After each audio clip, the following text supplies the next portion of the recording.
नमस्कार Odisha village cooking को आपण मानक स्वागत। जदि मो वीडियो आपण मानक भल लगुच तेणे लाइक कमेंट शेयर निश्चय करेंगे। मु गुआर को धोईकी भल कर भावे छोट छोट कर काटी नहीं जाइए।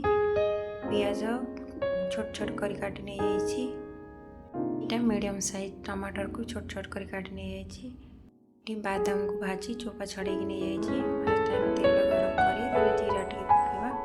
जीरा टे फुटी आसले पियाज पकईदबा। पियाज टे भाजी आसिले काटिकी रखि टमाटर पकई भल भाव मिक्स करनवा। स्वाद अनुसार लुण हल्दी गुंड लंका गुंड दे भल भाव मिक्स करनवा। काटी रखि गुआर को पकईकी भल भाव मिक्स करनवा। मिक्स होगा घोड़े किसी समय छाड़ीदवा। घोड़ेदवा देखा सीझी कि ना। ये गबार भल भाव सीझी अधा सीझी आसी गबार सीझीगला आउटे घोड़े किसी समय सीझा रखीदवा।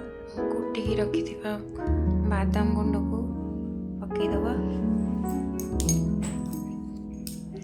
गुआर भल भाव सीझी जाइए। बादाम को गुंड कर रखी बर्तमान बादाम को दे भल भाव मिक्स करनवा। मिक्स कर सारा पर गैस बंद करी गोटे प्लेट काढ़ी नवा। बर्तमान आमर गुआर भजा रेडी हो। जदि मो वीडियो आपण मानक भल लगुच सब्सक्राइब निश्चय करेंगे। रही जय जगन्नाथ।